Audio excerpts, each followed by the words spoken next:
What's up, everybody? Welcome to the Loot Bros Podcast. I'm your host, Resident Daryl, and this week it's just me and you. We are going to be digging into a few things, doing the normal run of the show, and then I'm going to end the show with a little bit, I'm going to end it a little differently, rather. And I'm going to put the first ever Loot Bros Podcast deep dive that we did for the Patreon at the end of the show to kind of give you a taste of what our Patreon has to offer. Now, there's so many of you guys that listen week in, week out, and you've never joined the Patreon. So this week, due to some scheduling and some work issues, I was not able to gather everyone together and get an actual show done proper outside of just me coming on here and jabbering my jaws about things that I've been playing. So what I decided to do is I was like, you know what, I'll just end the show with like a Patreon episode because we've given you a year of exclusivity essentially.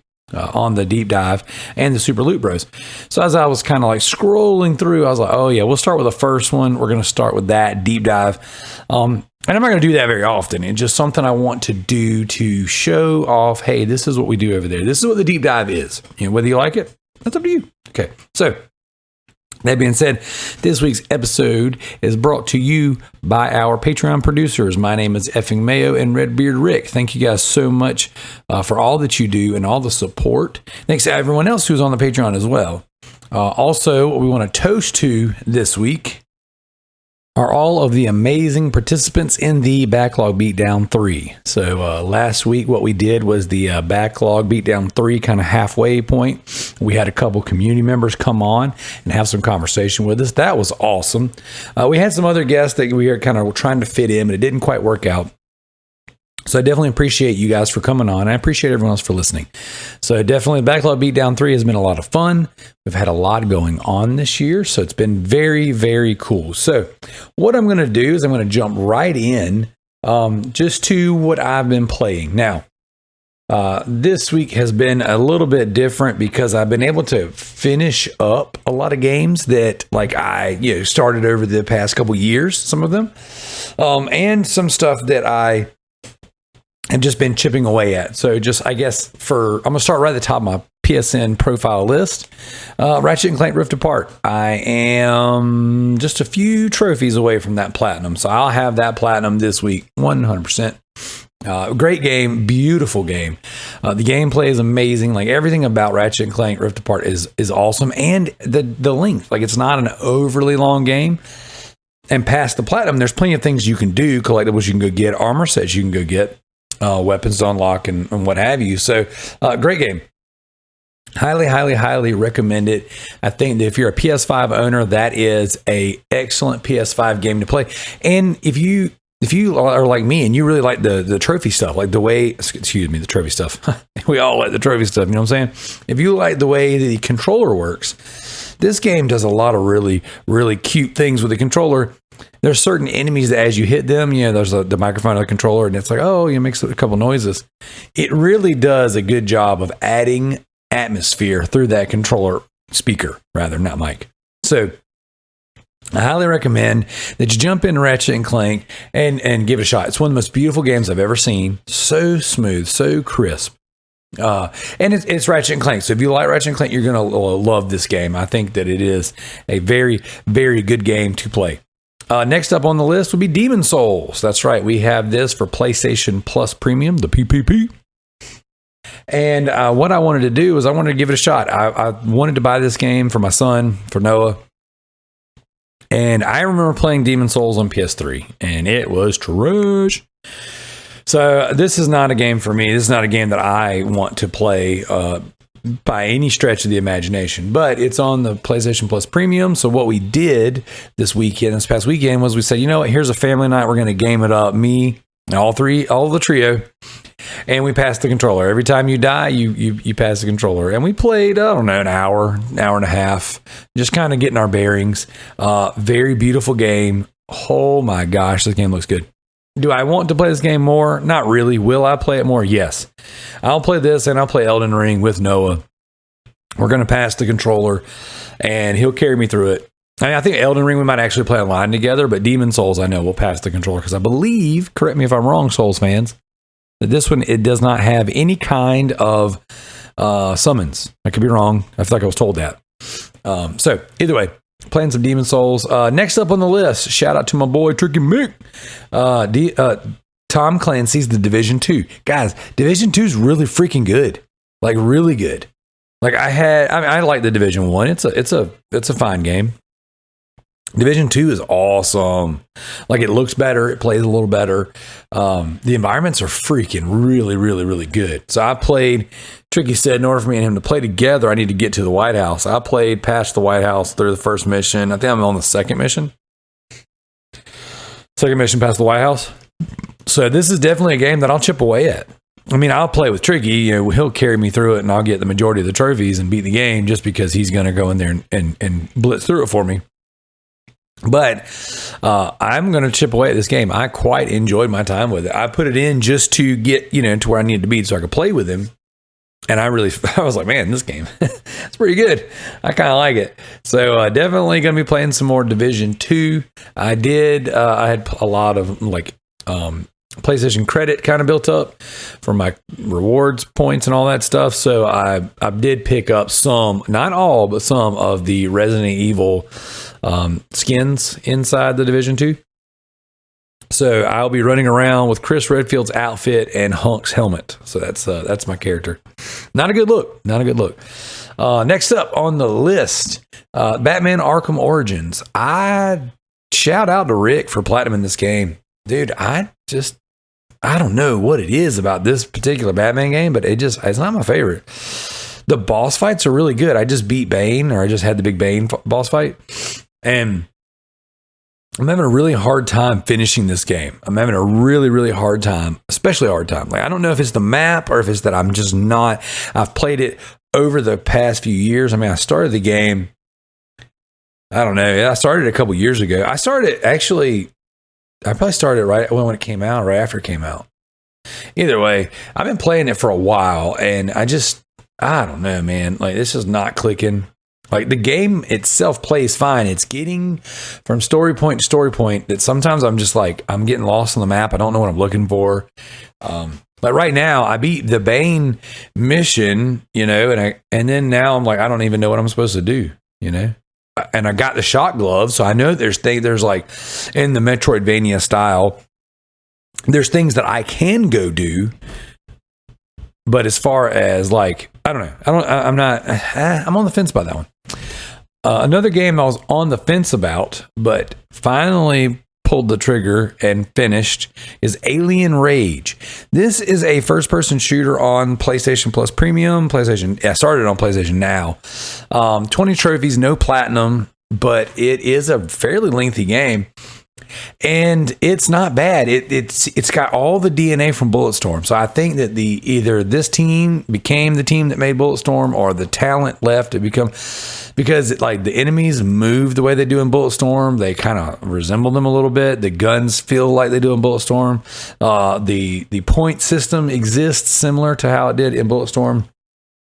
So this game is very, very Bulletstorm without the lasso and everything. But the environments are very bland, and there's like about 75 to 80% of the game, there's like this huge difficulty spike. And I was playing on challenging, which is normal mode, and it just got stupid. It got real stupid. But I mean, because it got stupid, I was able to get like my almost all the trophies in the game.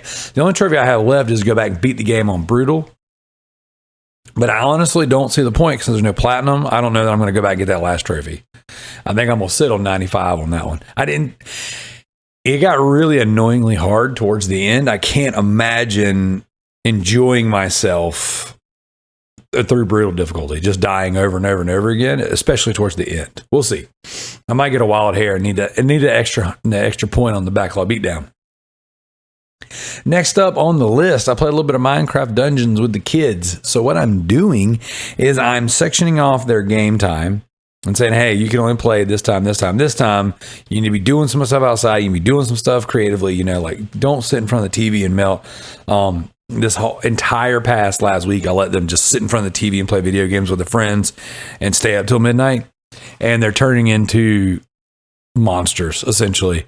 But we had Noah's friend over. He was staying the week with us and everything. I'm like, I want you to have the most of your time with your friend, but definitely don't want to do that long term. That is not Not the way you want your kids to be. That being said, what I told them we would do is we would section off time of the day and say, okay, screen time now. Play a little bit of games now. It might be an hour, might be 2 hours, whatever. So we played some Minecraft Dungeons. We are on the last level of Minecraft Dungeons.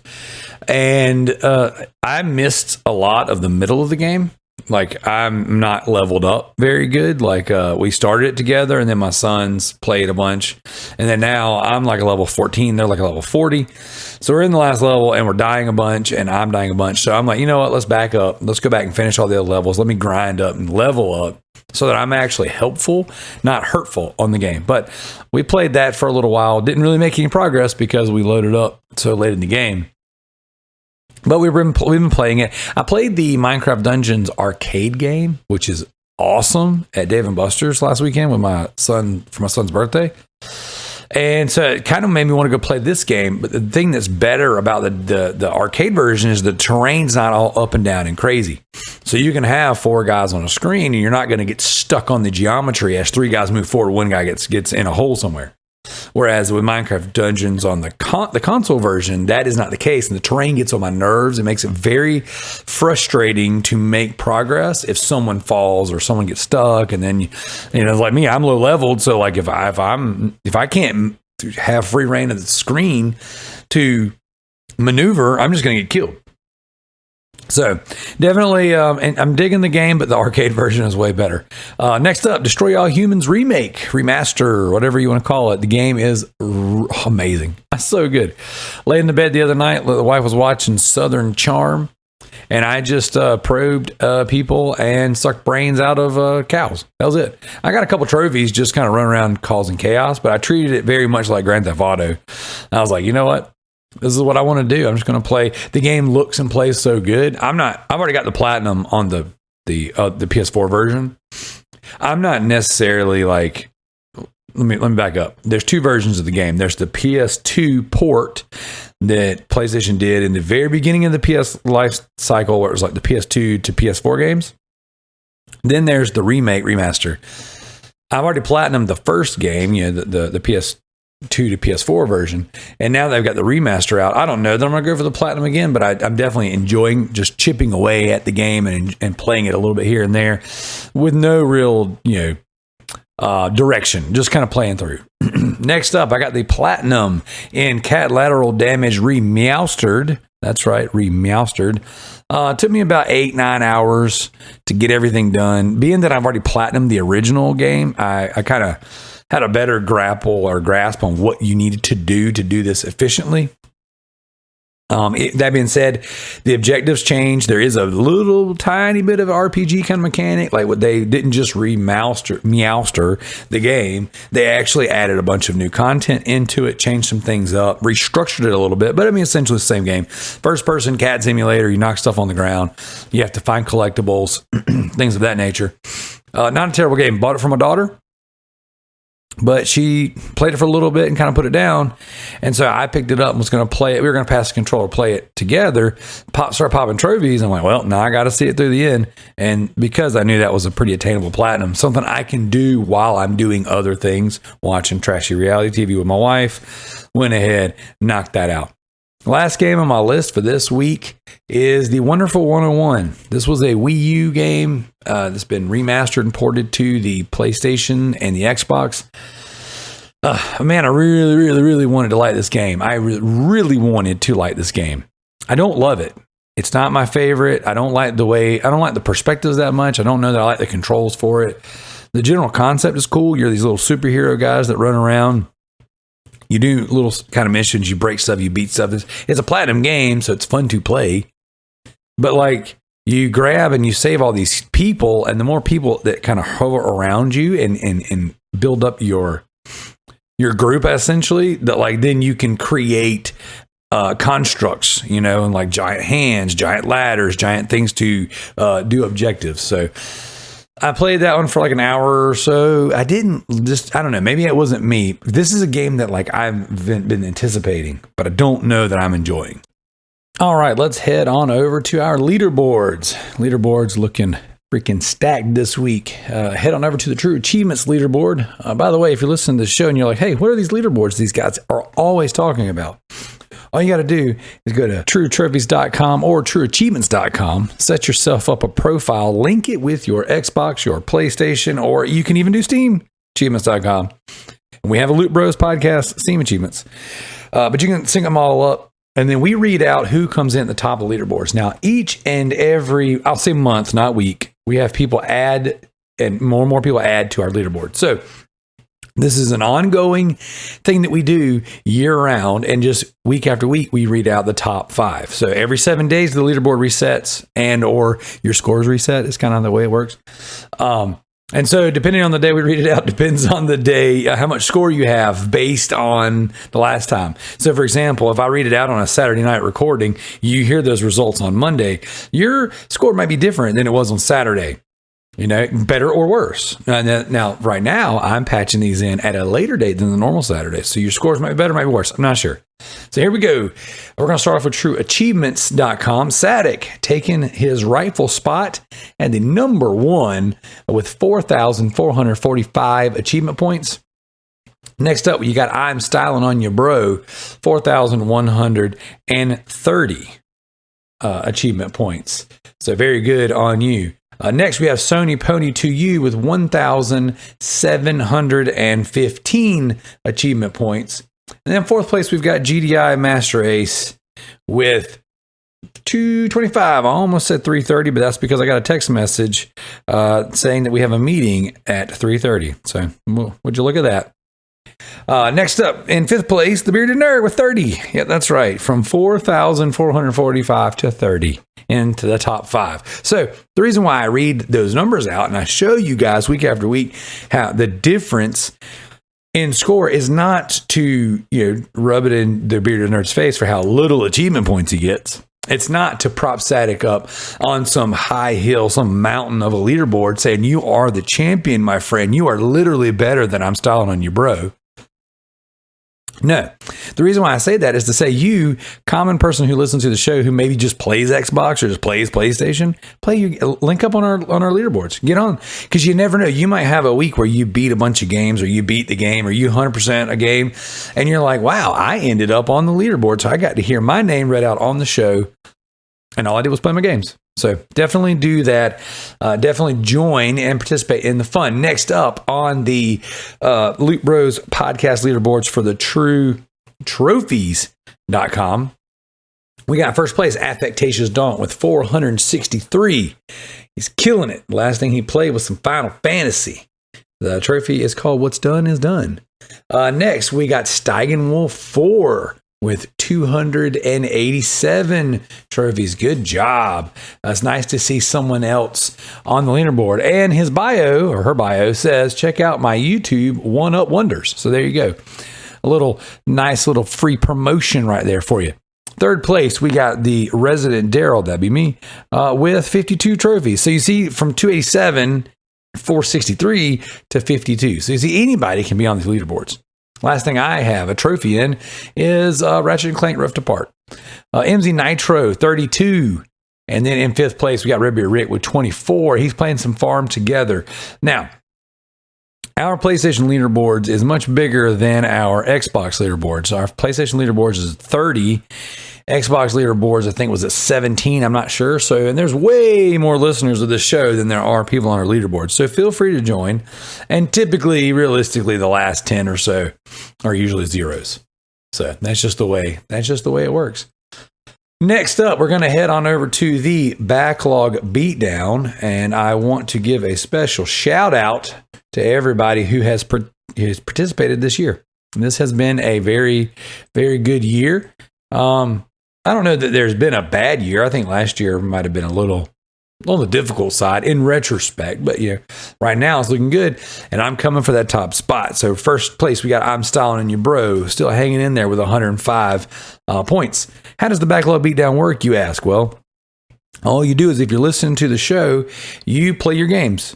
And you take screenshots, or you take screenshots of your trophy pops, achievement pops, whatever you have, or the credits rolling at the end of the game, and you submit that to us via Facebook, via email, in our Discord, however you want to join. All these options, those things are in the show notes. There's Linktree links to all of our stuff. But you just go in there and say, hey, I'm stalling on your bro, and I would like to join the Backlog Beatdown. Here's the game I just beat. And then you send us the screenshots, and then we add you to the list. If the game came out in 2022, beating the game only counts for 1 point. If you 100% are platinum the game as well, you get an additional point. If the game came out before 2022, you get 2 points for beating the game because it's a backlog game. It's an older game. And then, of course, the 100% for beating platinum or whatever. So right now, I'm styling on your bro with 105, CJ with 79, Diego with 69. You beat me. I had you tied 66 all week long, and then you got me with that Yakuza plat. Good job, by the way. So then Resident Daryl with 66 points. Red Beard Rick with 64. JT with 48. Gaz with 47. Let's see. We got Jared with 27. We got Yield with 23. We got the Bearded Nerd with 21. Alex with 20. James the Nerd with 19. MZ with 17, which MZ actually, I think he just posted something for Sniper. So MZ might be a little higher because I did not enter that one. I can't enter my own stuff and participate in any of the responsibilities of the podcast. Joe with 16. No, the Builder with 15. Tricky with 15. Kalai with 10. Kalai's come up. She's going to beat Joe.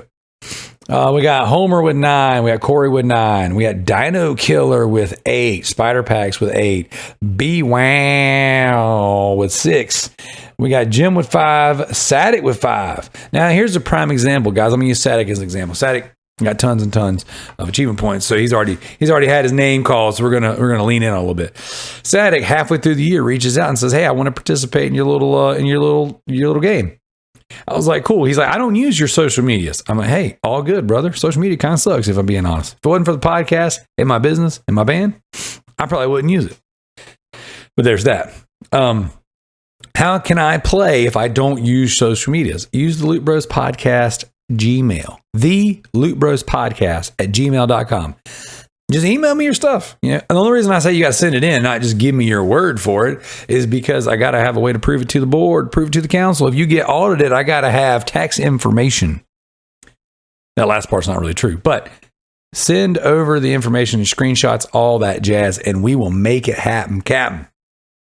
All right, everybody else in the bottom hasn't moved in a while, so we're going to leave that be. So here we go. Before we jump into the this week's official topic, I'm saving the questions for this week for when we get the crew back together. I hate to waste a good question just on poor little old me, but I did want to kind of bring up a few things. All right. When I was putting this episode together, before I decided I was going to end it with like some Patreon content so that those of you guys who don't subscribe to the Patreon can kind of hear what we do over there. Now, for those of you guys who are patrons, I'm sorry. You get 20 something minutes of me rambling, a couple songs, and then you got a content you've already listened to and you've already paid for. So I do appreciate your support. And I want to be upfront with the fact that, you've probably already heard this. Now, some of you guys are patrons and you've never plugged the Patreon feed into your podcast catcher. So even though you're patrons, you might have this and never heard it. Cool. Some of you are patrons at the $1 tier. All right. The Super Loot Bros tier. Now, the Patreon breakdown, and I know I've said this before, I'm going to say it again. It goes like this. You can follow our Patreon and plug that into your RSS feed and only listen to the free shows. That's the thing you can do. Extra content will be on there. So you could, most people listen to it on Spotify or Apple, right? So if you would like, you can just go to the Patreon feed, listen to it there. Download the Patreon app, listen to it there. Or you can subscribe at the $1 tier. You get all of the regular episodes, plus you get the Super Loot Bros episodes. You get any of the bloopers and B-roll that I put on there, which I have more to put. I haven't put any on there in a few months. You get all of the extra content that we do. So if we do the Drift Cast, if we do the Comic Cast, if we do 2236, any of that stuff, you get all of that, all for being a part of the $1 tier. And you say, well, Resident Daryl, I could just go to your other feeds and subscribe there. Cool. If you want to do that, that's fine too. But as a perk of being a patron, you get those episodes usually 3 days early. and they're all in one concise place. Okay, so there, I'm just trying to add value. Maybe it's something you don't want. Maybe you don't care anything about the stack. Like this past week, I put the stack in the actual podcast feed. Why did you do that? Well, because I want to give you guys a little bit of a taste and a listen of what I'm doing over there. So myself and Josh Adams, we get together and we do like little mini reviews and little mini, I don't know that they're really reviews because we don't put a score on them, but we just kind of talk about, do small dives into comic books. Okay. So I'm not a comic book fan. Cool. But you're a game fan. And so this past week, what I did was I dove into some video games that then had a comic book support their lore. So I covered The Evil Within. Didn't go into too much depth. I wanted, if there's something you'd be interested in, to go and read it. I compared it to other games, and I talked about actually The Evil Within a little bit. So I thought, you know what, this is a good episode to put in there so you see what we got going on. If that interests you, I'd love to know. I'd love to know if that's something you're down with. If it's not something you're down with, cool. It's there if you want it, and you don't have to listen to it if you don't. Same thing goes with the Patreon. At the $1 tier, you get access to all that stuff. Now, next up is the $5 tier. What does the $5 tier get me? Well, it gets you everything I just talked about, and it gets you our monthly deep dive. All right, now what does a deep dive consist of? Well, sometimes it is like this episode. We're going to talk about the campaign for Call of Duty Cold War. It's like, I don't like Call of Duty. You might not like Call of Duty, but you know what's cool? This campaign is really cool. This campaign has a lot of stuff in it, and it does things different than your traditional Call of Duty, hence why we did a review on it. Sometimes we do the reviews on the Patreon pledges, and that's the top tier, the $25 tier.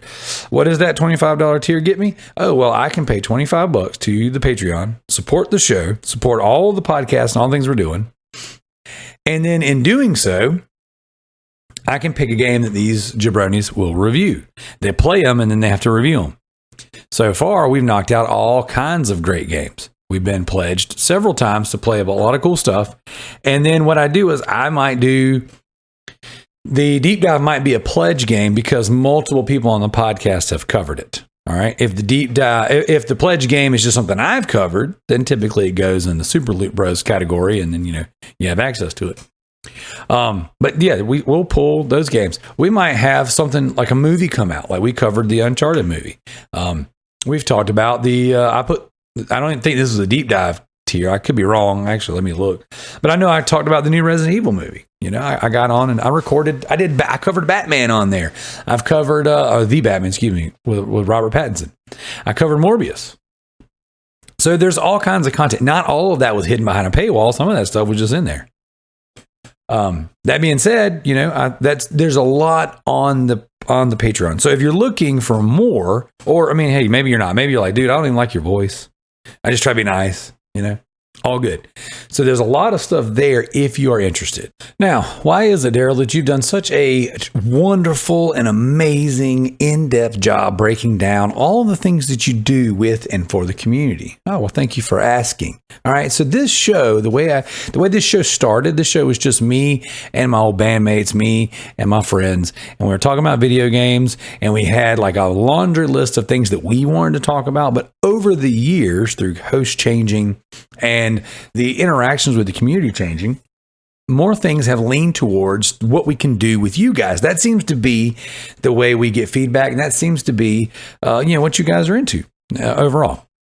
So I kind of want to double down on that this coming year. So beginning of next month, the beginning of August, I'm thinking about kind of changing up a little bit of the Patreon stuff. So I'm thinking about adding a tier. And I wanted to get a little feedback. A week or two ago, I put out a poll and I was like, hey, what would it take to get you onto the Patreon? The people that answered were just like, we're either there or we don't care, which is totally cool. And I can't fault that. I don't do a lot of Patreons. I do two. That's it. One of them is mine. One of them, I actually subscribed to our own Patreon, and I gave that link, that feed away to a listener. So I pay every single month to be a part of this community that I also own, control, and foster. But I gave away the link just so as hey, thank you for what you do. Here's this. That being said, and then I follow one other Patreon, but I don't even go there at their highest tier because all I'm interested in is the content. So there's that. So I get it. If you're listening to the show, you're like, dude, I don't want to do your Patreon. Totally cool. This is not for you then. For those of you who are on the Patreon and or would consider being on the Patreon, I want to pitch this to you. I've been thinking about doing a solo episode, like a solo show on there, something I can do in my time throughout the week. And it might be a weekly episode of something news related. Now, I'm not huge on news. I don't really care, but I just was trying to think about what are we not offering? So I want feedback. If you're listening to the show right now, it's like, hey, would you listen to a weekly, kind of a recap? It's not gonna be long. It'd be less than an hour. I mean, I would hope, but like a weekly recap of things that happen news wise the week prior.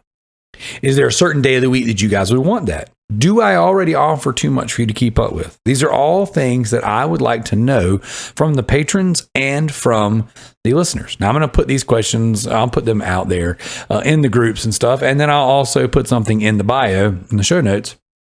But I need some feedback. Do you want me to add something else to the Patreon? Is there something else out there I could do that you're not even? I thought about doing this, and this is just where my head's at. And I'll pitch this to you, community, because the co-hosts aren't here for me to talk to them about it. If I did a weekly recap, would you want me to Twitch stream it? If I did a weekly Twitch stream where I did a recap of news, it doesn't have to necessarily be settled, just news. Understand, I'm not a huge news person, but that's just easy. That's like easy. But I could do news. I could do reviews. I could do shows. I could do games. I could do whatever, comics, whatever. And then would you let me to put it on Twitch? Would you want me to do a live show interacting with you once a week, maybe every couple days? I don't know. Guarantee once a week. We'll see. And then from there, put it into the Patreon feeds and all that good stuff, in an audio form. Let me know. Let me know what you want. Let me know if you're interested in something like that, because I have these pockets of time in the mornings when I'm by myself. So if it's like, it could be early morning, you're like, oh, I've got time to watch this before work. I've got time to listen to this on the way to work, whatever. For some of our overseas listeners, this is, in the afternoon or in the evening. This could be a perfect time for you. So let me know what you think if I did something like that, because I'm not a huge Twitch streamer. I'm not a huge video person. You guys know we did video when we first started the show, and that was not my favorite thing to do. So this is something me kind of coming out of the comfort zone, but it's also me trying to add value to what we bring here to the Loot Bros. And that might be another way to interact with and grow the community. Like, we have no Twitch and YouTube presence really, so I can't help but see potential and growth. Because it's really hard to just, it's really hard to get random people to listen to an audio podcast if we're not getting an influx of reviews and ratings and re-reviews and re-ratings and all that stuff. So something I've learned is that if you go in and you edit your review on iTunes and stuff like that, it does stimulate the algorithms. So like, if we're not getting an influx of that stuff, it's really hard to grow an audio only podcast outside of just spamming everyone around you. And I've been doing that for 5 years. So like, we're trying to think of new ways to help grow the show and get more people involved. And why do we want more people involved? More people to game with, let's grow our boosting groups, more people to interact with, obviously more, traction to the Patreon makes it more impossible for us to do more things. That being said, hey, what's the new thing you're doing? I've got the poop sock design. It is there. It is done.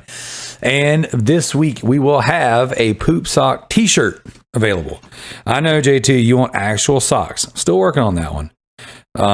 But the poop sock shirt will go live this week. So be on the lookout.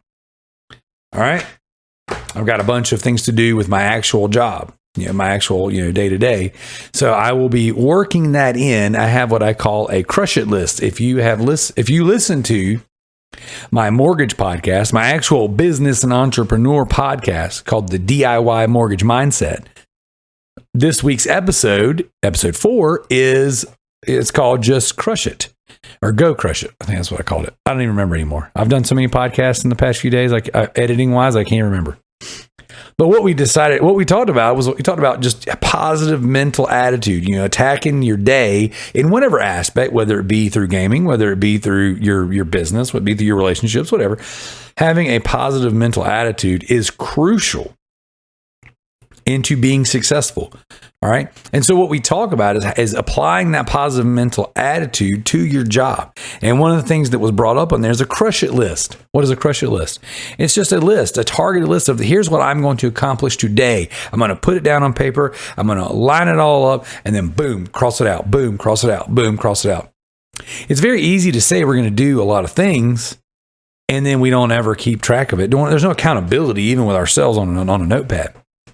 So one of the things we're pushing on the DIY Mortgage Mindset podcast is to have a positive mental attitude, because that is infectious. If I have a good attitude and all my coworkers, and I'm pouring into them with a good attitude, and I'm not allowing myself to get overwhelmed with the tasks that I have to do, and I'm saying, you know what, I'm going to crush it. I'm going to get it. I'm going to do it. And it's extremely beneficial to my progress to do those things. So that being said, on my crush it list, it is to get the Poop Sock t-shirt. I almost said something weird, out there and available for you guys to purchase. Now, not many people have bought our shirts. That's fine. I don't have the shirts marked up to where I'm making any profit. So that's fine, but they're there. And that is something I offer to you, this community. If everyone wanted to go and pick up t-shirts, and wear Loot Bros t-shirts, hey, they're there. That's awesome. If you don't want to wear them, that's cool too. But I'm going to keep adding to it, and the Patreon funds make that happen. You know what I'm saying? So the more the Patreon grows, the more I can pay for logos and art and all these cool things. And then we can put that out there for the merch shop, and the merch shop will exist whether you take advantage of it or not. And that is about all I got. That's about all the rambling, all the newsy stuff I got. So what I need back from you guys is some feedback. Do you want more? Do you want less? Do you not care? Hey, not caring and being in one show a month is enough. So I get it. But if you wanted me to do something on the Twitch, let me know. I'm thinking about trying it either way. But who knows kind of what that'll look like. But if you guys lean in and say, hey, I like this idea. I got this idea. This is what I like to watch on Twitch. And even if you can't watch it live, it'll be there. But I'm thinking about doing that. I'm thinking about, playing some games, talking some business, talking some shop. Sometimes I'll be playing games. Sometimes maybe I won't. I'll just have a background up and, just talking about stuff. Like I said, I like to interact with the community. Maybe I can do like questions each week. Yeah, I don't know. You guys tell me what you want. That being said, this has been the Loot Bros podcast. I am going to add the very first ever Loot Bros Patreon exclusive deep dive to this episode, where me and T-Bird, that's right, long lost T-Bird, sit down and talk about the Call of Duty Cold War campaign. So even if you're not a Call of Duty fan, I suggest you check it out, check the game out and the podcast. But if you guys got any feedback, holler at me. If not, here we go.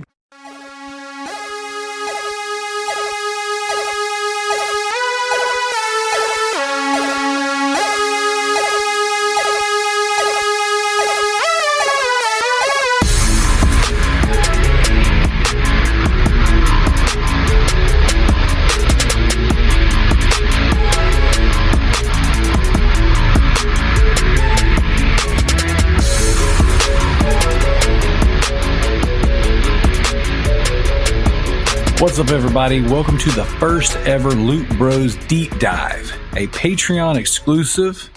This is the first month of Patreon exclusives. If you are listening to this, we thank you so much for subscribing at the $5 tier. This $5 tier will get you a monthly deep dive. This week, or this month, rather, we're doing Call of Duty Cold Wars campaign. This will also get you access to the first tier, the Super Loot Bros. So with me on this very special first ever Loot Bros deep dive is the T-Bird. What's up, T-Bird? What's up?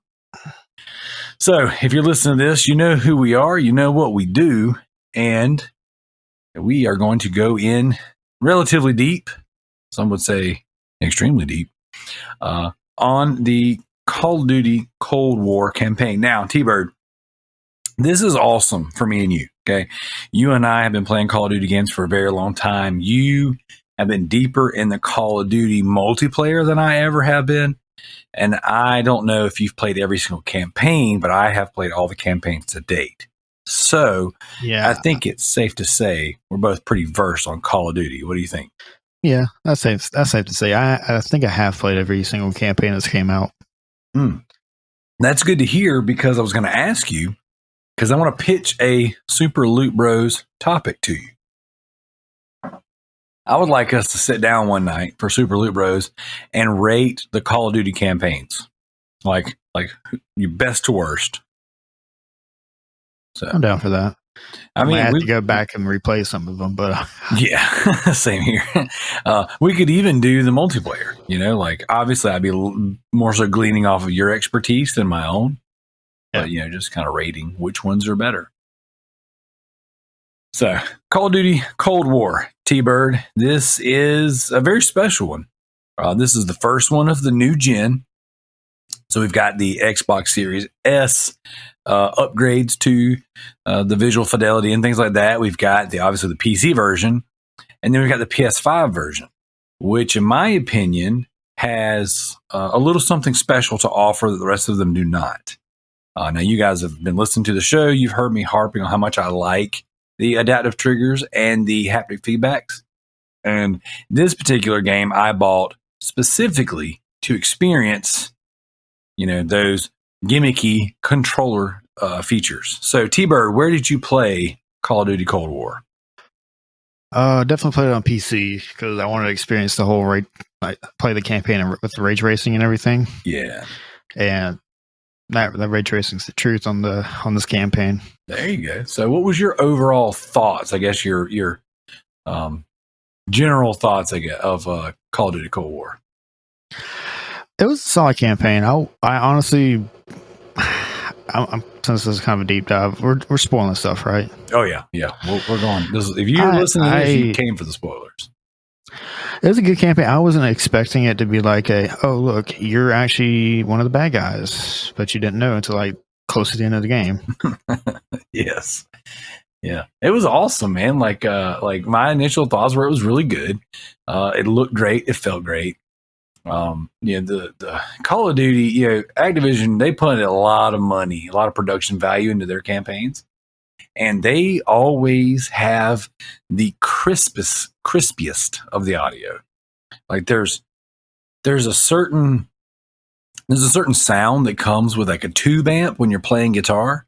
That there's a crackle to the sound. There's something just different than you play like a solid state amp. Yeah. And to me, whenever I play a Call of Duty, there is something special with the sound that is the highest of production sound. And when I put it in, I can hear just the crackling of the guns, of the crispiness of the audio. Like it is, it's always a treat. And this one was no exception. It was great. Overall, my general thoughts on the game where it was very, very good. It was a good story. It was a great campaign. It was paced well. And then in the very end, the last chapter or two, it takes this wild turn. And I thoroughly enjoyed it. So, and like you said, finding out at the end, full spoilers, you're the bad guy. Or at least, you have the opportunity to be the bad guy. Yeah. Yeah. What makes it even more impressive? Treyarch had to come in and help. I think it was Raven that was working on it. They had to come in and help them finish this game, kind of last minute, because they're trying to shove it out before, their usual November time. Right. Otherwise, they might not have one. Yeah. What was interesting is that, in recent, I guess, history with Call of Duty, it's usually like they alternate, Infinity Ward, Sledgehammer, Treyarch. That's the in order they go. And then Sledgehammer's last game wasn't ready to go.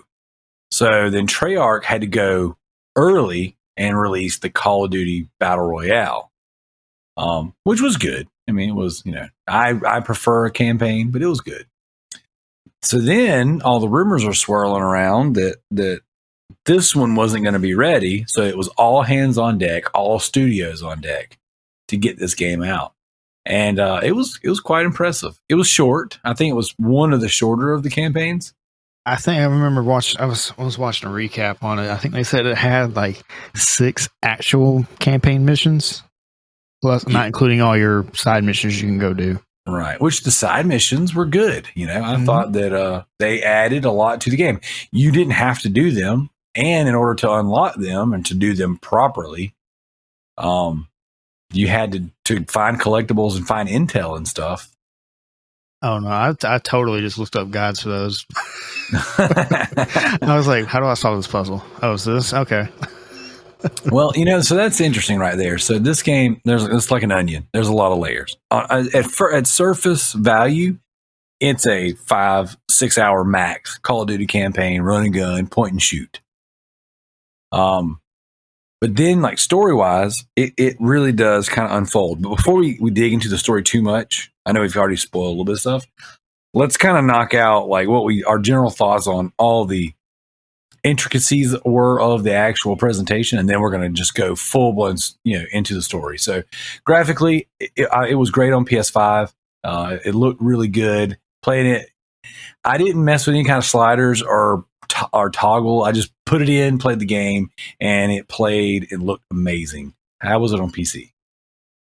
Really good. It looked really, really good with the ray tracing. It's when you have everything cranked up, it's a very, very demanding game. It's one of the few times I didn't get 60 FPS throughout the entire game. Just because, like I was explaining in one of our other shows, the whole point of ray tracing is to make the lighting more natural. So stuff has to be reflecting off of different surfaces multiple times. So I understand the performance of it, but still, it was so nice to look at. Yeah, it definitely was a very good looking game, and they usually are. The last few Call of Duties have been very good to look at. Modern Warfare was a very, very pretty game. The actually Warzone is really good looking. The free to play battle royale. This one looked amazing. There was so much detail in some of the areas, especially the first mission, where you start off in that bar. There's all kinds of posters all over the walls.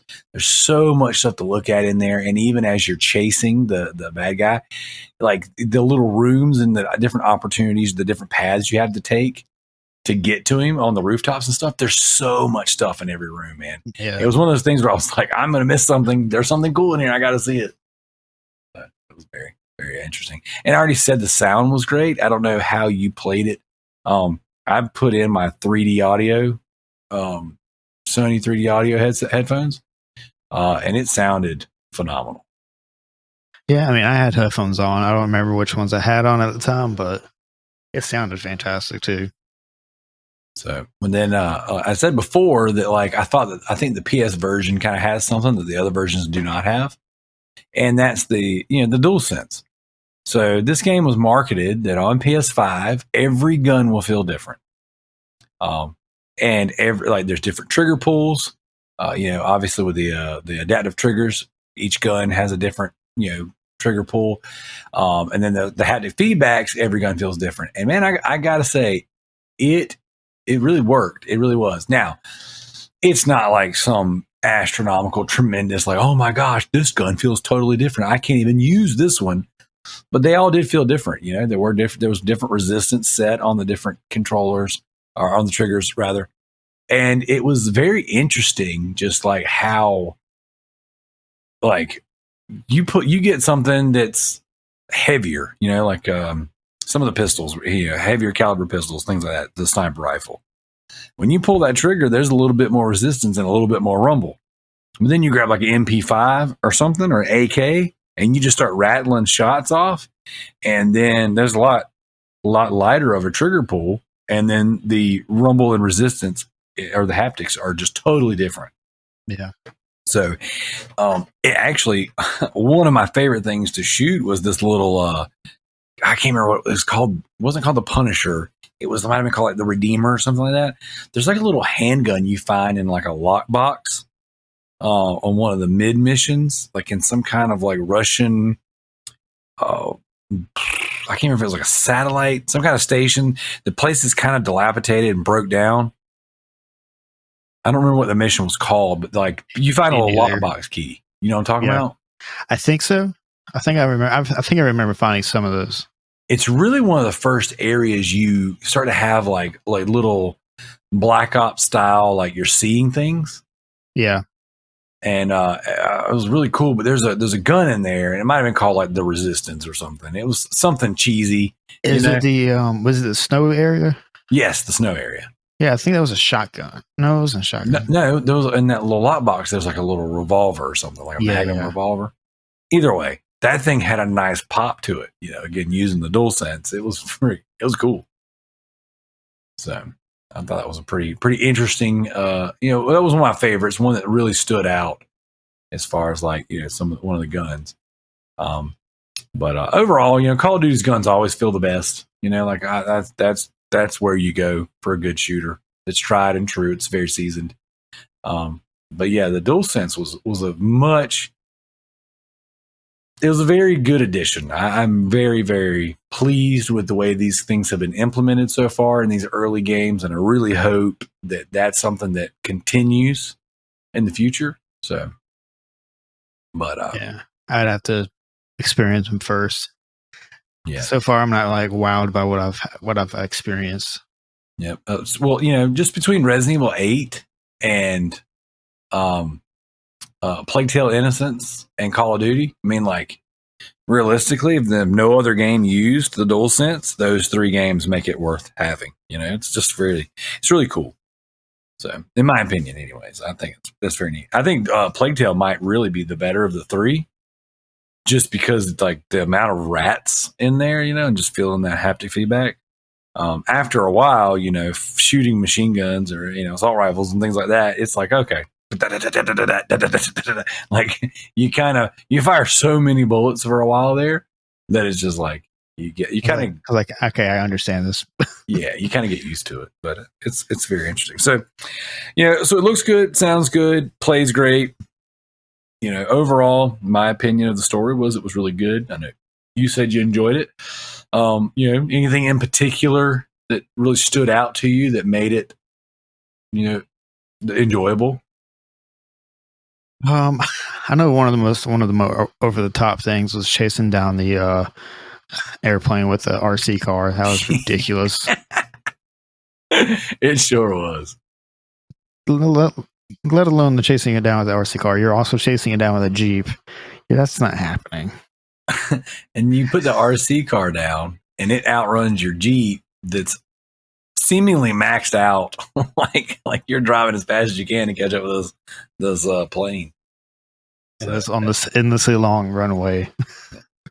One of the things that I really enjoyed about this game was the mechanics of grabbing people and using them as human shields and or just killing them. Mm-hmm.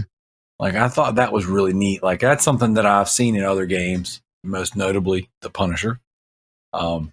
And it's really awesome that like that is in there. And it was like, man, having a body shield's great. And every now and again, I'd grab one just for fun.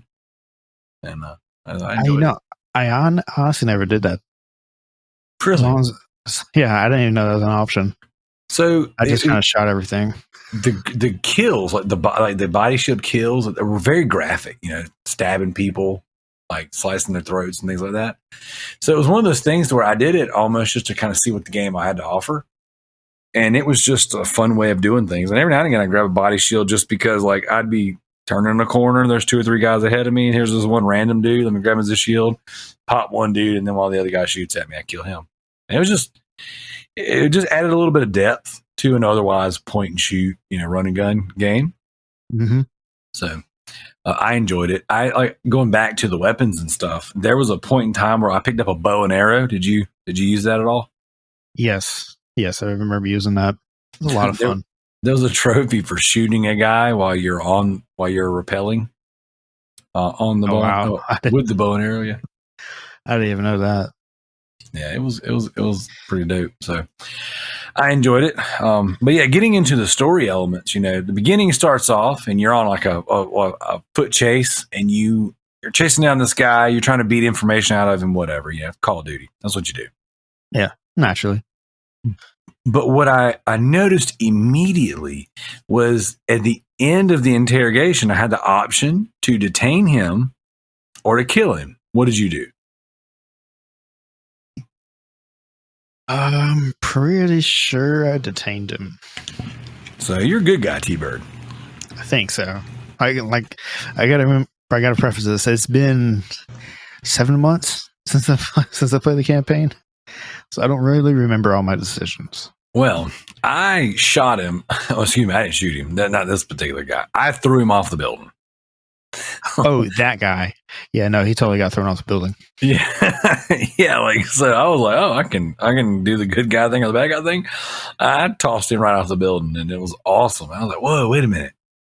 So I went back and played that mission again and detained him, and it gives you a total different response. It's like, oh, okay.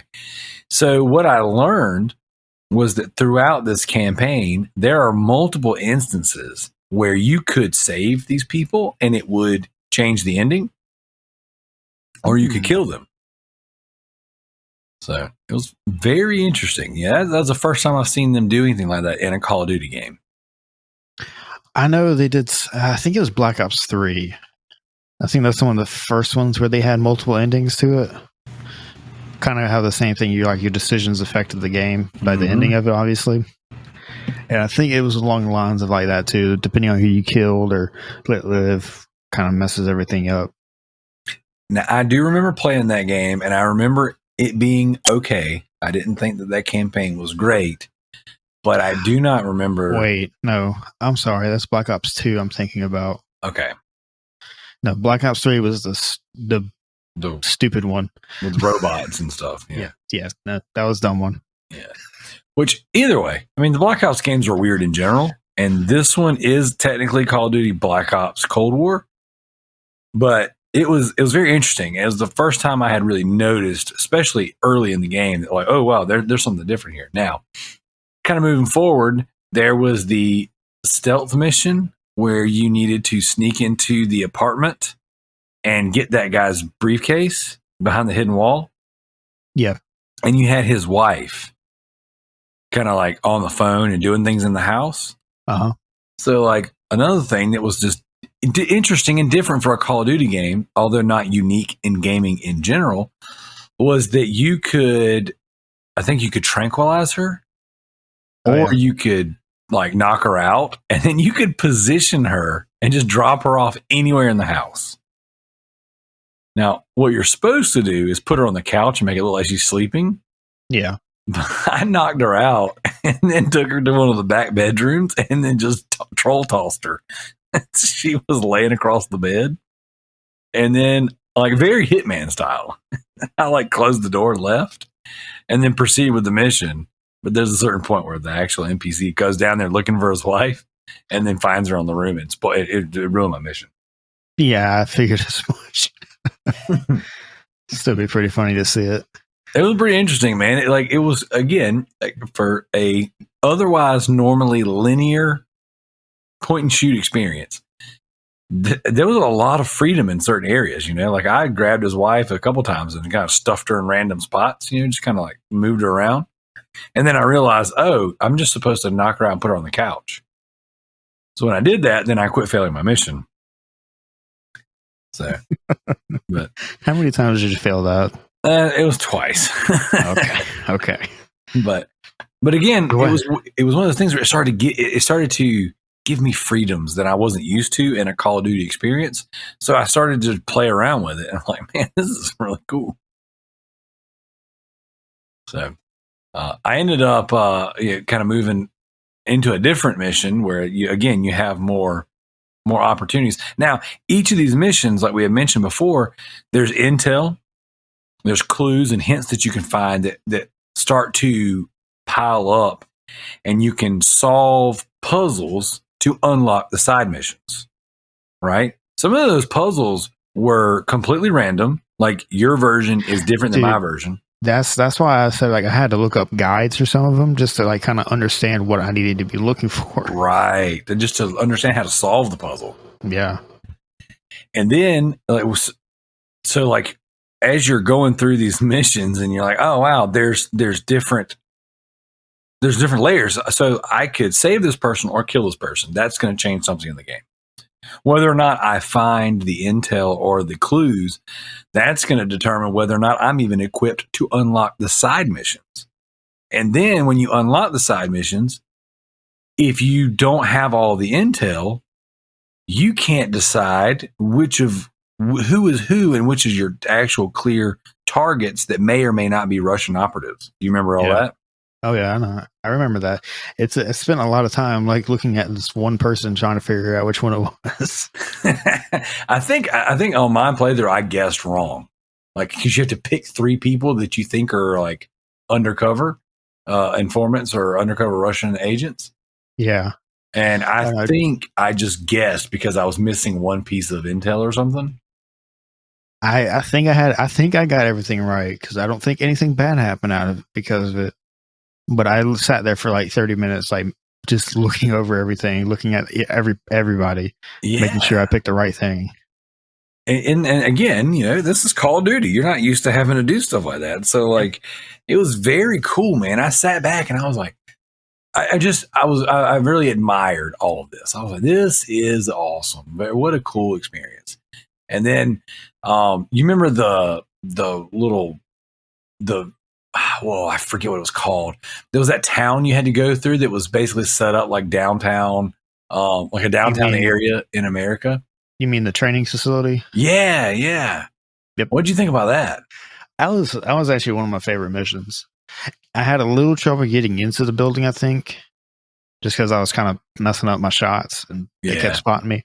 Actually, no, I take that back. It wasn't because I was messing my shots up. I was walking too soon in front of one of those APCs. Yeah. And it just like turned. I'm like, oh, look at you. You're dead now.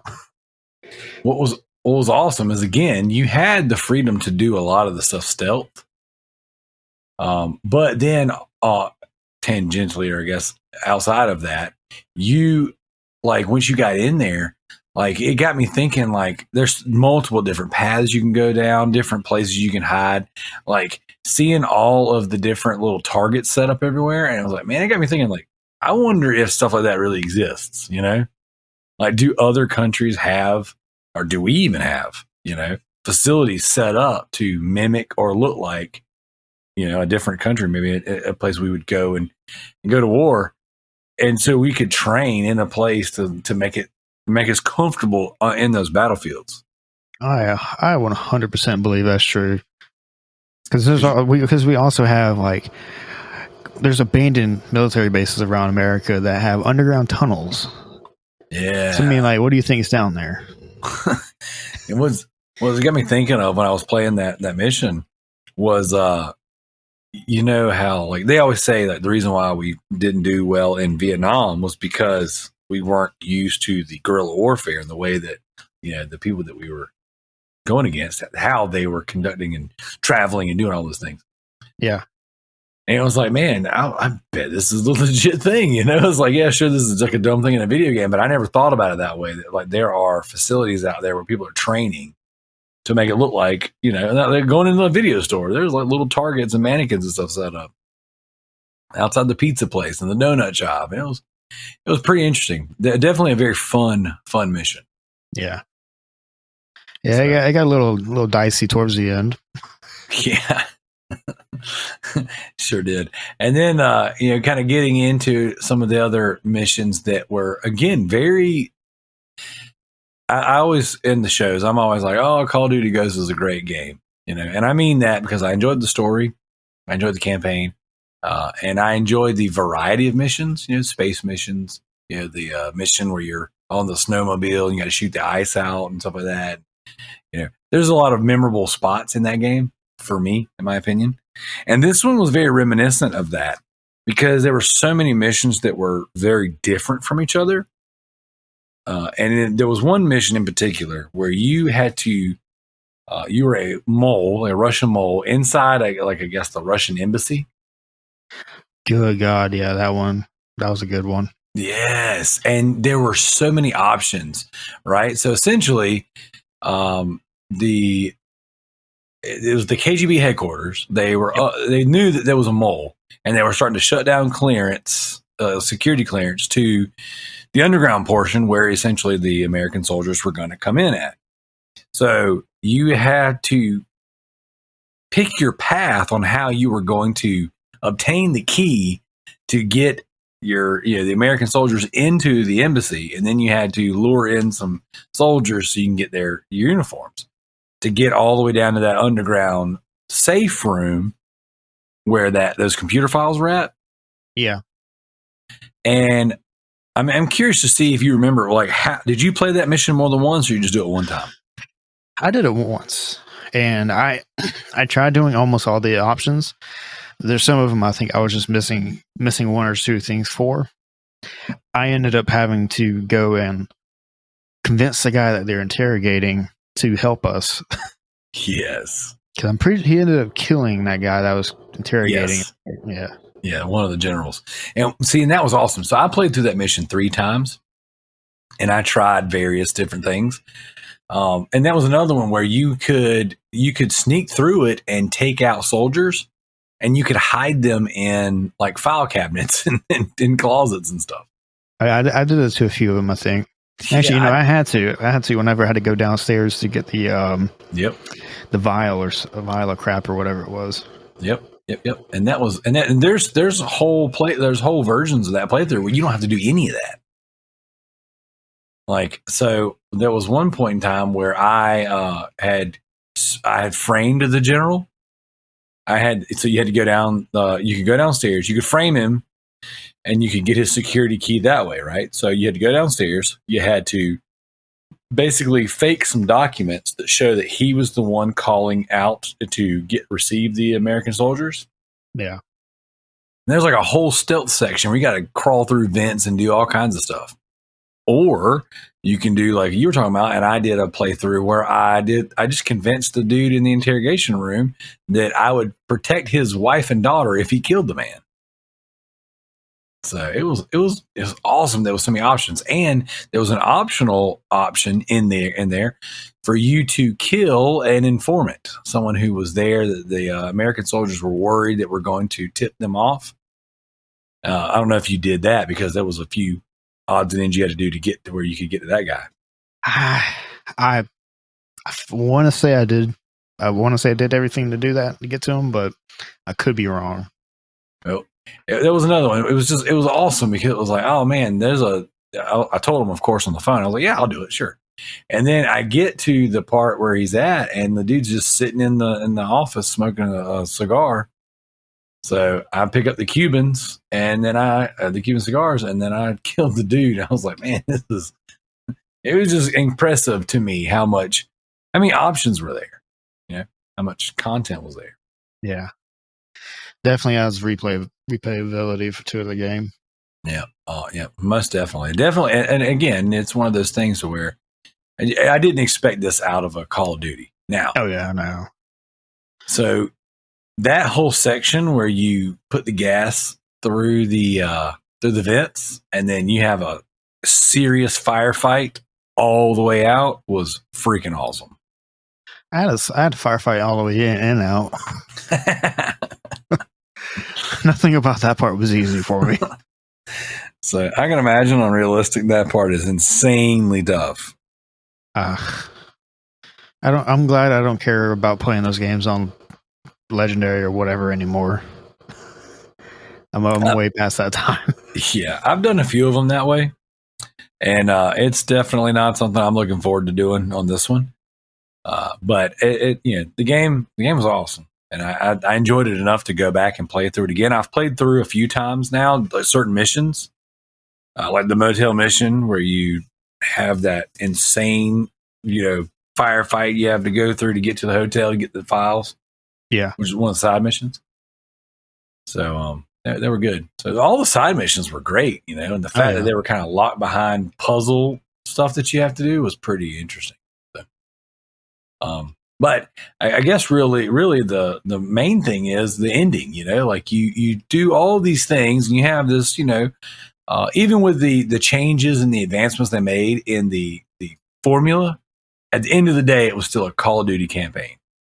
And I know we briefly talked about this on the Loot Bros podcast, but man, when it got to the point where you found out that you were, a Russian, who had then been put under one of the mind control, what do you call it? One of the programs of the CIA, and they were trying to get information out of you about what things you saw and heard, wanting to know where the big meetup was going to be, where the climax of the game would take place.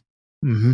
And you and I had a brief conversation about that. I thought that is where things really turned up to 11, because I was playing through those Vietnam sequences, which first off, we don't get a lot of Vietnam games. No. So that whole thing was cool.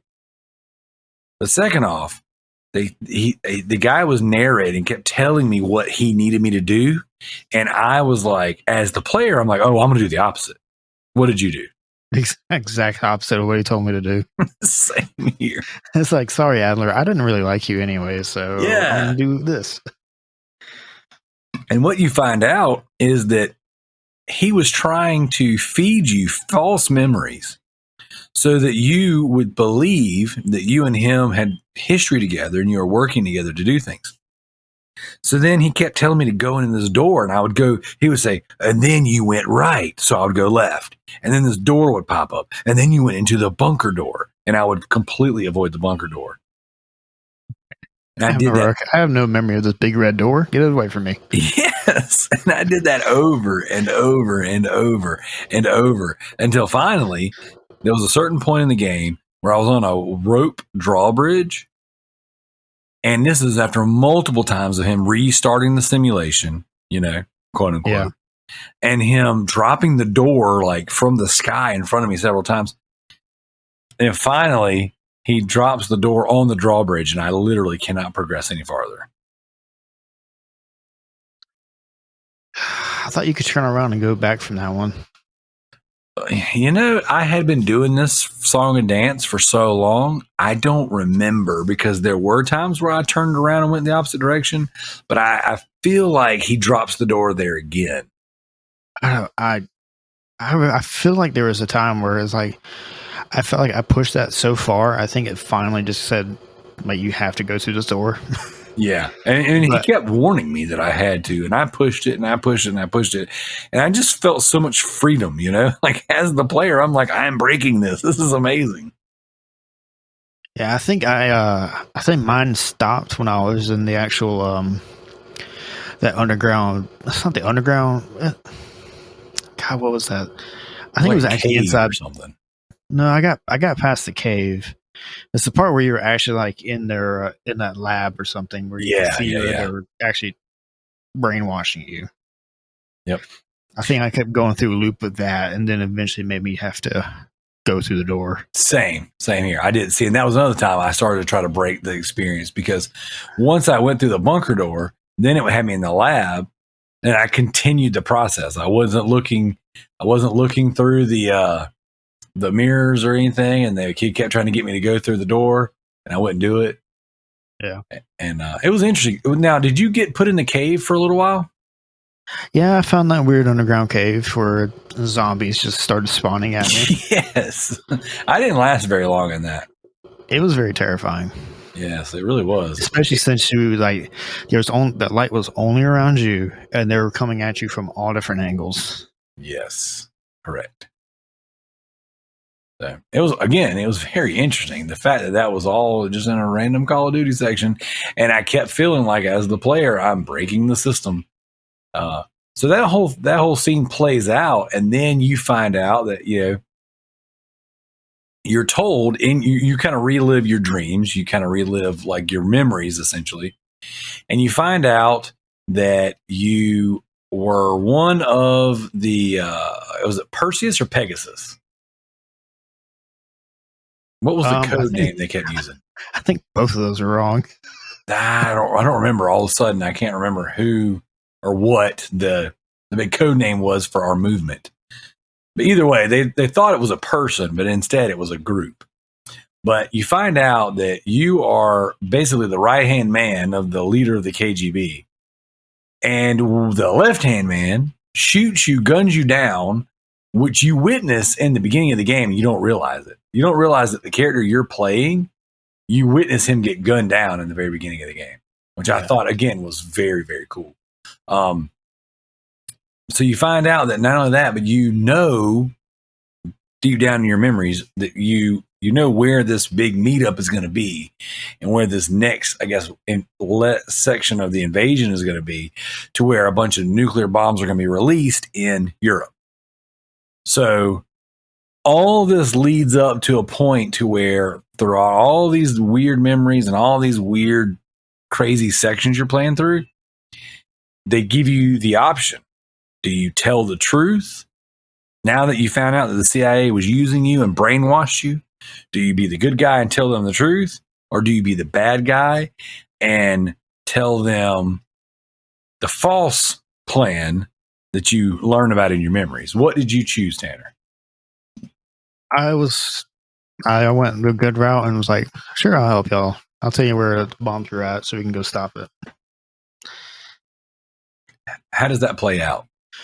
So basically, we kind of, before we do this one, we kind of actually skipped over a spot.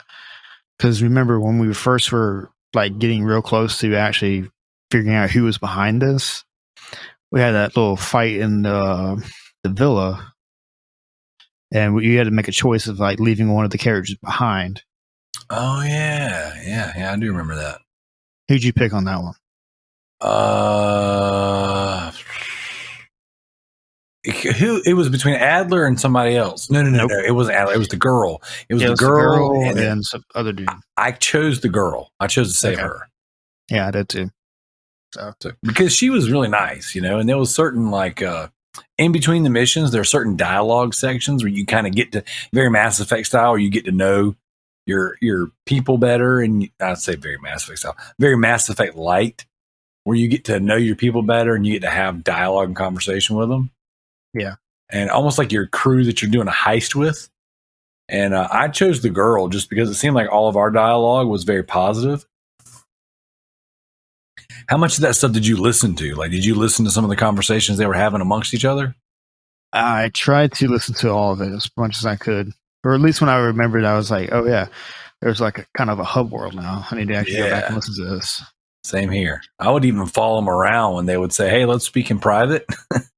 And they would go into a different room. I would stand at the door trying to listen to the mumbling and stuff. But it was really cool, man. Did you catch the story behind the chick who was wearing the scarf? Chick that was wearing the scarf. Well, I mean, really the only chick on your team, your squad or whatever. Yeah, the one that you actually saved. Yeah. So there's a point in time where she's talking to one of the guys, and she kind of lets them know why she always wore that scarf. And she talks about how this dude who was like going around cutting women's heads off or some kind of junk like that. And basically she had got into it with the guy, things went awry, and then she pulls her scarf off and shows where he slit her throat. Oh. Yeah. And she tells this whole really intricate story. It was really awesome. And then she leads in with like asking one of the dude that I can't remember his name, but like there's that choice on who to save, her or the guy. Yeah. Well, she's talking to the guy. I feel like I can't remember his name for whatever reason. I can't remember it either. Yeah, but like I feel like it started with an L. But either way, you're talking to the guy, and she's like, "Yeah, were you in such and such area, such and such time?" And blah blah blah. He was like, "It doesn't really." He's very vague, She's like, yeah, it's so funny. I was on assignment, and she tells this whole story leading up to where she reveals that her throat was cut. And then she goes, yeah, like, this person that was in the area that you say you were in just wound up dead. And he's like, huh. And he just basically says, I don't have an answer for you, but it sounds awfully convenient. And then she was like, thank you for handling that for me. And he doesn't ever actually fess up to killing the man, but you kind of like infer that like that's what happened, that he goes and kills the guy that tried to slit this woman's throat. Yeah. It was very interesting, man. It was just very cool that like there's that much depth and lore and backstory. And you really otherwise would miss it if you didn't wander around listening in on these conversations. Yeah, I totally missed out on a lot of those, and then I think I may have caught like 3 or 4, not 3 or 4, maybe 2 conversations, and that was it. I was more preoccupied with trying to solve those yeah, those puzzles. Those puzzles, yeah, they're pretty interesting. So, but yeah, so I guess getting back into the ending. But yeah, back to that. So you chose the good guy ending, and how'd that play out? Basically, you get everybody together. You end up storming the. I want to say it was like a castle. I think it was a castle. You end up storming that, and you basically just fight your way to the actual sites where the bombs are at, and you defuse them. But you nearly kill yourself in the process because you end up having to blow up the entire place, and it does not give you enough time to get out. So it's basically racing against the clock. You hit the button, everything goes boom. Then they have to come in. Then they end up coming and digging you up out of the rubble. You're still alive, but then I don't know how this. Well, you go ahead. You go ahead with your part. So with mine, I chose the bad ending. Essentially the bad ending. And so basically, what I did was, because it all had become to my attention that I was a Russian, agent, essentially, that had been brainwashed by the CIA by this douchebag Adler. I was like, well, you know what? I'm not telling you where this nuclear bomb is at, where this resistance is all holed up. So I told them the fake plan. And then so we show up at the, I guess at the base, essentially, because there's 2 territories. And then so we show up there, and then I pull my gun out and start firing on my own team.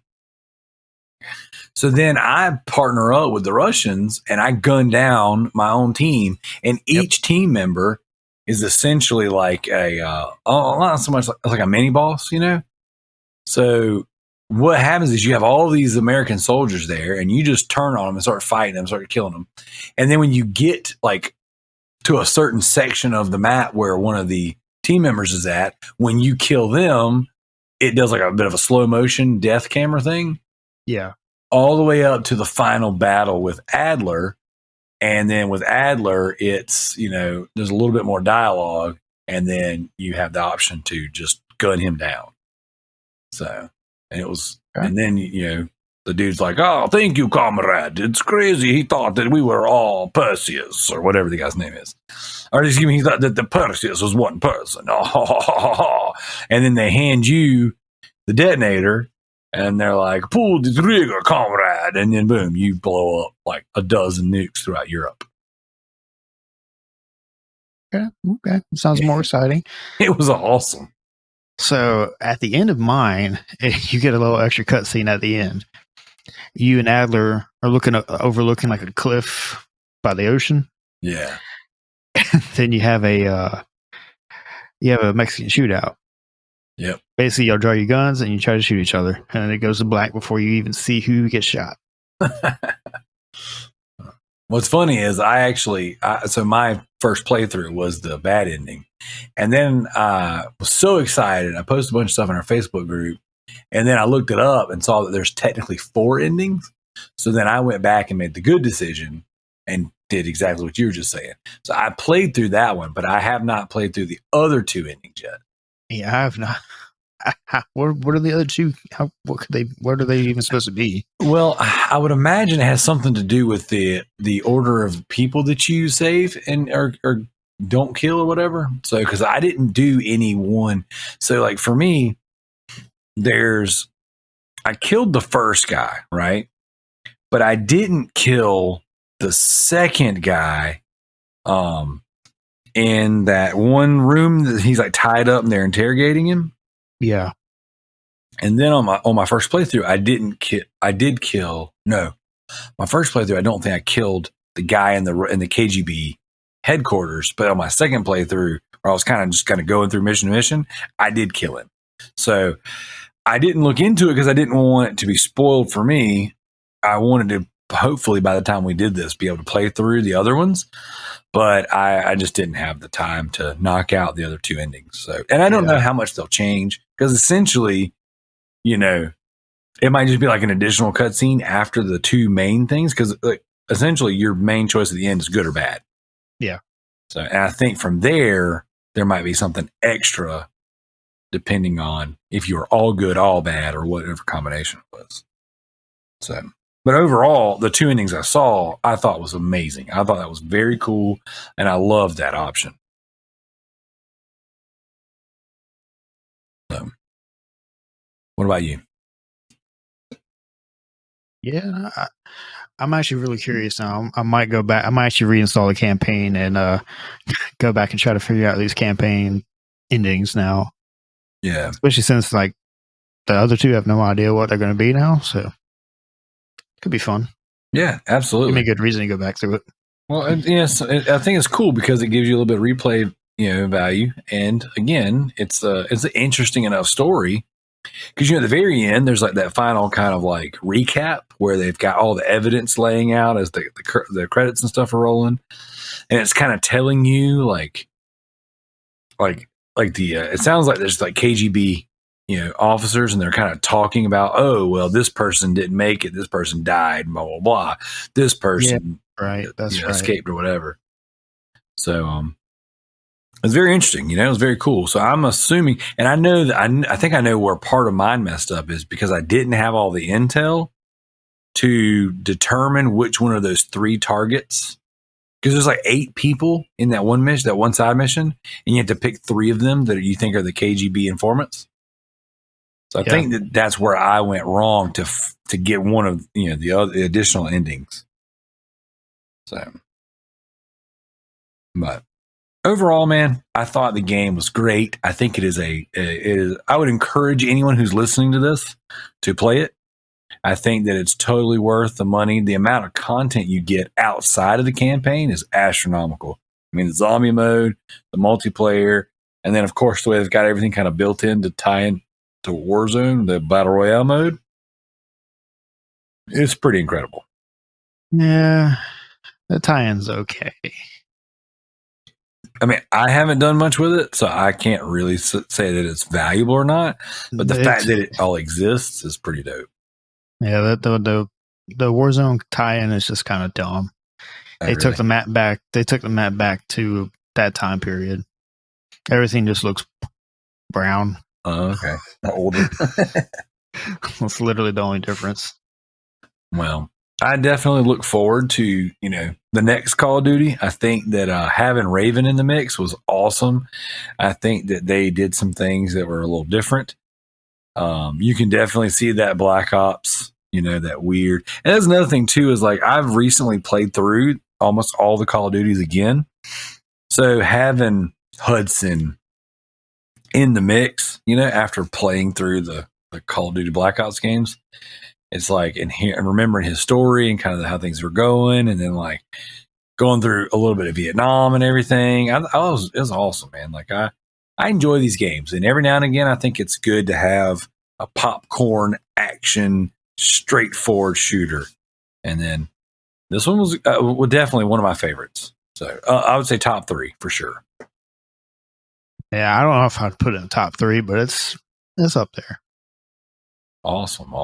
We'll play the bad version of the campaign, and then let me know what you think about that, because I think that was definitely the better of the 2 endings, personally.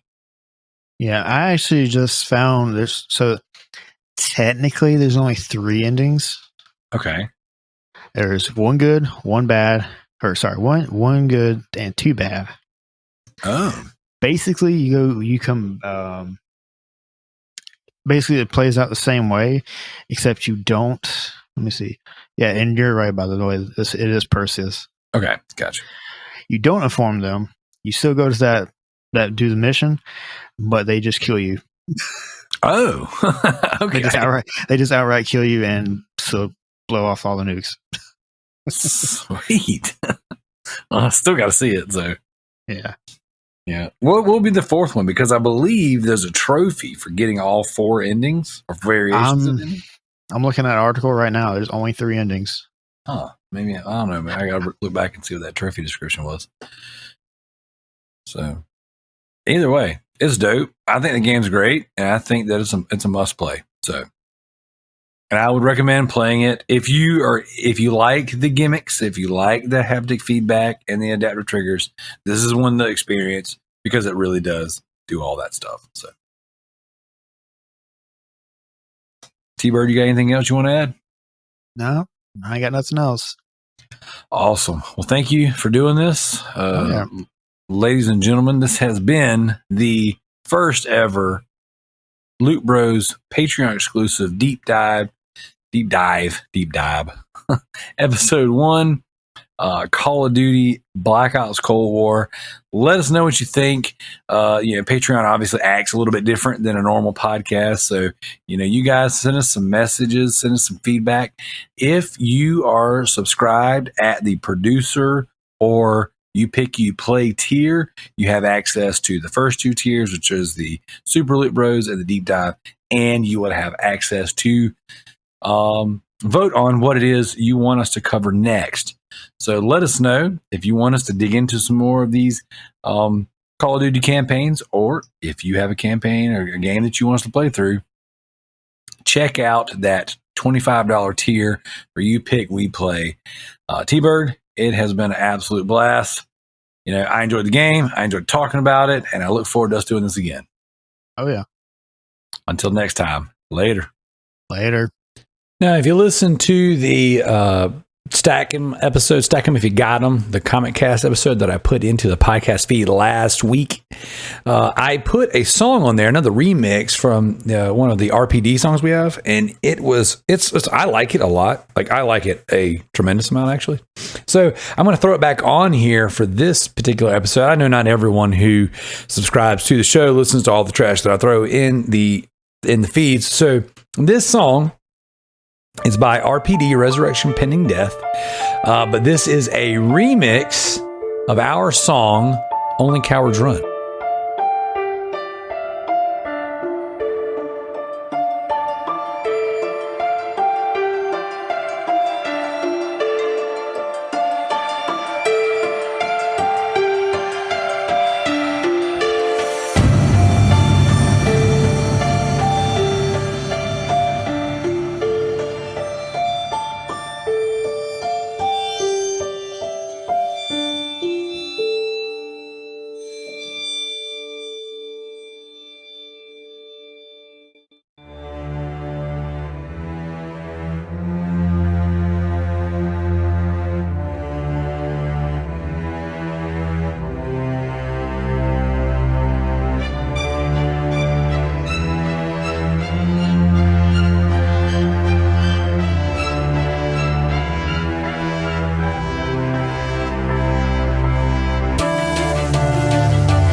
Try to run away, but you can never